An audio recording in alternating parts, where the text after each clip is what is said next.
मेरी सरकार के प्रयासों से आज विश्व के सांस्कृतिक मंच पर भारत ने ग्लोबल लीडर की पहचान बनाई है।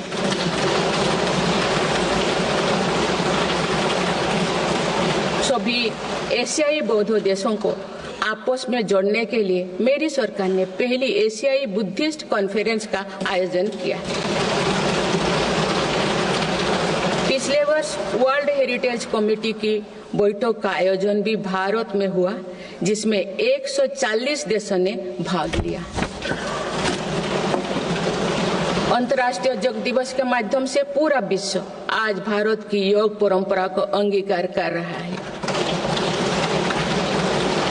माननीय सदस्यगण, प्रगति की भव्य इमारत को नई बुलंदियों तक ले जाने के लिए मजबूत स्तंभों की जरूरत होती है।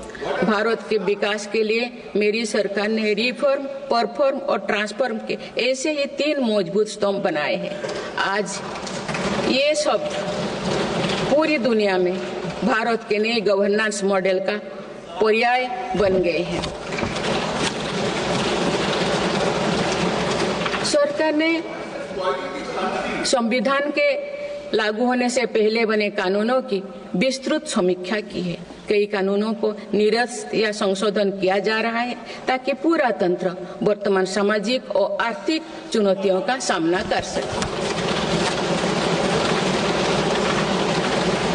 सरकार अब तक 1500 से अधिक पुराने और आवश्यक कानूनों को निरस्त कर चुके हैं। गुलामी के कानूनों को हटाकर दंड संहिता के स्थान पर न्याय संहिता लागू की गई।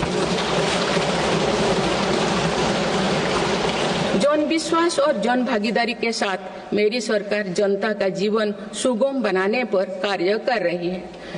विवादों को निपटाने के लिए विवाद से विश्वास की पहल की गई है। इसी भावना के साथ सरकार ने 40,000 से अधिक नियमों का कम या सरल किया है और 3500 प्रावधानों को अपराध मुक्त किया है।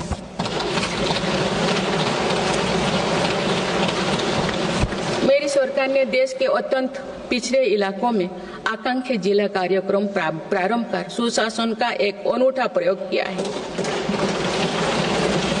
इस कार्यक्रम से इन जिलों में स्वास्थ्य, पोषण, कृषि, सामाजिक विकास और शिक्षा जैसे विभिन्न मापदंडों में उल्लेखनीय प्रगति हुई।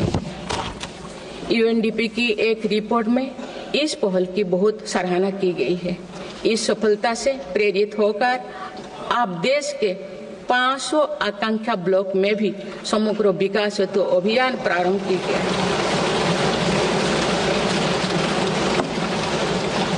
सुशासन पर ध्यान केंद्रित करते हुए आई गोट कर्मयोगी डिजिटल प्लेटफॉर्म बनाया गया है, जिससे सरकारी कर्मियों को अपनी दक्षता बढ़ाकर कर्मयोगी बनाने का प्रोत्साहन मिल रहा है। इस प्लेटफॉर्म पर 1700 पाठ्यक्रमों उपलब्ध है और अब तो 2 करोड़ से अधिक प्रशिक्षण पूर्ण किए गए हैं। माननीय सदस्यगण, इस वर्ष देश सरदार वल्लभ भाई पटेल की 150वीं जयंती मना रहे हैं। उनकी प्रेरणा से मेरी सरकार राष्ट्र प्रथम की भावना को लेकर आगे बढ़ रही है। देश की सीमाओं की रक्षा और आंतरिक सुरक्षा सुनिश्चित करने के लिए सरकार ने ऐतिहासिक कार्य किए हैं। विशेषकर रक्षा क्षेत्र में आत्मनिर्भरता में हमें बहुत उत्साहजनक परिणाम मिले हैं। हम मेक इन इंडिया से मेक फॉर द वर्ल्ड की ओर बढ़े हैं। इससे देश में रोजगार के नए अवसर भी बन रहे हैं। कुछ दिन पहले एक ऐतिहासिक पल में देश में बने 2 युद्धपोतों और 1 पनडुब्बी को भारतीय नौसेना में कमीशन किया गया है। देश में डिफेंस इंडस्ट्रियल कॉरिडोर की स्थापना और डिफेंस स्टार्टअप्स को प्रोत्साहन देकर हम आत्मनिर्भरता का और स्वरोजगार को मजबूती दे रहे हैं। सीमाओं की रक्षा के साथ साथ देश के सीमावर्ती क्षेत्र का विकास भी हमारी रणनीति का अहम हिस्सा है। सीमा क्षेत्र की सड़कें और अटल टनल, सेला टनल, सोनमर्ग टनल जैसे आधुनिक इंफ्रास्ट्रक्चर से रक्षा और पर्यटन का बढ़ावा मिला है। सीमा पर स्थित देश के प्रथम गांव में वाइब्रेंट विलेज कार्यक्रम प्रारंभ किया गया है। वामपंथी उग्रवाद को समाप्त करने के लिए के अंतिम चरण की भी शुरुआत हो चुकी है।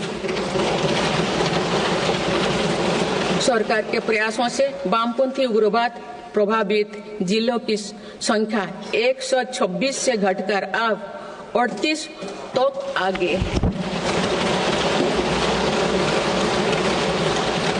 माननीय सदस्यगण,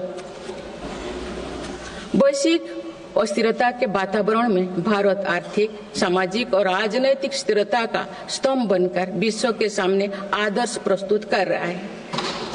चाहे G7 समिट हो या क्वाड, ब्रिक्स, एससीओ हो या G20, भारत के सामर्थ्य, नीति और नियत पर पूरे विश्व ने भरोसा जताया है।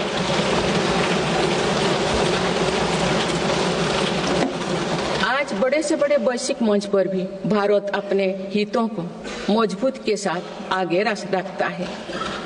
G20 का सफल आयोजन और दिल्ली डिक्लेरेशन इसका उदाहरण है। तीसरी global south summit, Bharat Asian summit और भारत करिकम समिट में हमने ग्लोबल साउथ से जुड़े विषयों को अभिव्यक्ति दी। हमने समिट ऑफ द फ्यूचर में भारत का विजन ऑफ फ्यूचर रखा है। इसी माह में मेरी सरकार द्वारा भुवनेश्वर में प्रवासी भारतीय दिवस का आयोजन किया गया।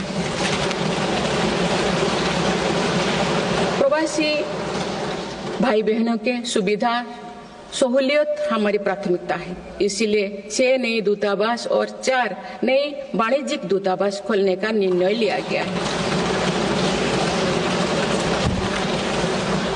विश्व बंधु की छवि मजबूत करते हुए विश्व में कोई आपदाग्रस्त इलाकों में भारत ने तुरंत सहायता भरा हाथ बढ़ाया।